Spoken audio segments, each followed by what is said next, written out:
ایک تنخواہ سے کتنی بار ٹیکس دوں اور کیوں؟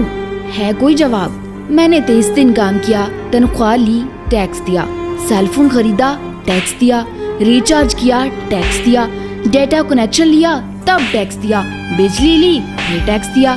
گھر لیا، ٹیکس دیا، ٹی وی فریج لیے، ٹیکس دیا، کار لی، ٹیکس دیا، پیٹرول لیا، پھر ٹیکس دیا، سروس کروائی تو ٹیکس دیا، روڈ پر چلی، پھر ٹیکس دیا، ٹول پلازے پر دوبارہ ٹیکس دیا، لائسنس بنوایا، ٹیکس دیا، غلطی کی تو ٹیکس دیا، ریسٹورنٹ میں کھانا کھایا تو ٹیکس دیا، پارکنگ پر ٹیکس دیا، پانی لیا اس پر ٹیکس دیا، راشن خریدا اس پر بھی ٹیکس دیا، کپڑے جوتے کتابیں لی ان پر بھی ٹیکس دیا، ٹوائلٹ گئی اس پر بھی ٹیکس دیا، دوائی لی تو بھی ٹیکس دیا، گیس لی ٹیکس دیا، سینکڑوں اور چیزیں لی اور پھر ٹیکس دیا، کہیں فیس دی تو کہیں بل، کہیں کرایہ، کہیں جرمانے تو کہیں رشوت کے نام پر پیسے دینے ہی پڑے۔ اس سب ڈرامے کے بعد اگر غلطی سے سیونگز کی مد میں کچھ بچا لیا تو پھر ٹیکس دیا۔ ساری عمر محنت سے کام کرنے کے بعد کوئی سوشل سیکیورٹی نہیں، کوئی پینشن نہیں، صرف 5 سال کے لیے ایم اے نہیں ایم پی اے بن جاتے تو مزے تھے، کوئی میڈیکل انشورنس نہیں، بچوں کے لیے معیاری سکولز نہیں،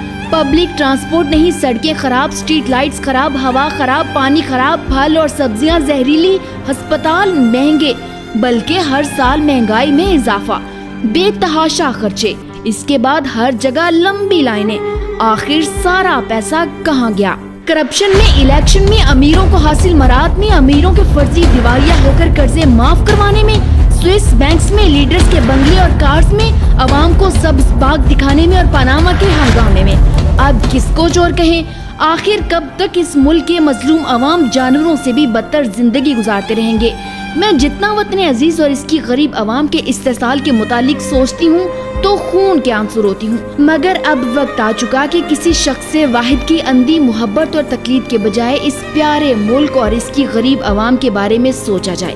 پلیز اس ویڈیو کو شیئر کر کے ملک کے ایک ایک فرد تک پہنچائیں اور اس مشن میں اپنا حصہ ڈالیں۔ شکریہ۔ پاکستان زندہ باد، غریب پاکستانی عوام پائندہ باد۔